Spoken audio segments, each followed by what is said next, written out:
Belasan ribu karyawan PT Sri Rejeki Isman Tbk atau Sritek Group bisa kembali bekerja meski sudah di PHK. Hal itu disampaikan Menteri Ketenagakerjaan Yasirli usai rapat dengan Presiden Prabowo dan sejumlah menteri lain di Istana Negara Jakarta, Senin 3 Maret 2025. Dalam rapat yang membahas PHK pekerja Sritek itu, juga hadir Kurator Kepailitan dan Serikat Pekerja Sritek. Yasirli mengatakan, para pekerja Sritek yang terkena PHK dapat dipekerjakan dalam 2 pekan ke depan. Selain itu, pihaknya juga memastikan belasan ribu karyawan tersebut akan mendapatkan hak-hak atas mereka.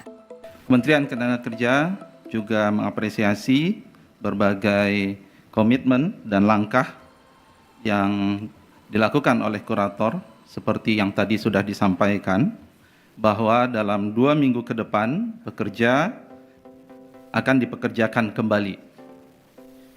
Hal ini tentu bisa memberikan ketenangan kepada para pekerja yang terkena PHK. Saat ini Kementerian Ketenagakerjaan sedang mengawal hak-hak pekerja PT Sritek Group berupa hak atas kompensasi PHK dan berbagai hak normatif lainnya agar tetap terpenuhi. Lantas, apa alasan para pekerja Sritek bisa kembali bekerja usai terkena PHK? Kurator Kepailitan Nurma Sadikin mengatakan, sudah ada investor yang berminat menyewa aset berupa alat berat milik perusahaan Sritek Group.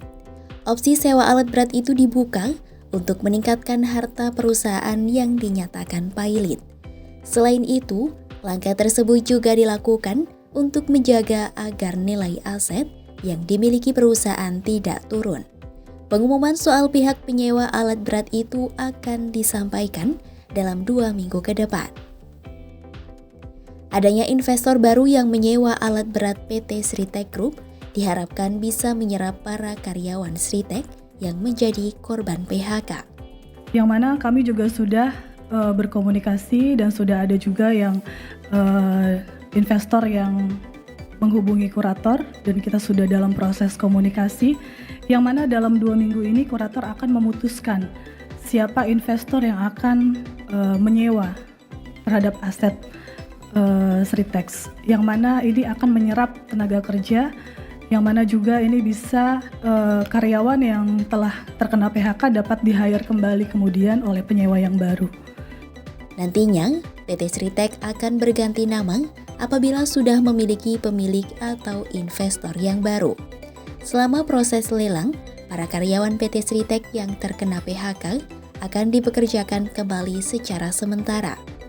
Namun, Nurma belum bisa memastikan apakah semua karyawan yang terdampak PHK bisa direkrut secara permanen oleh investor baru atau hanya sementara selama alat berat perusahaan tekstil itu disewakan.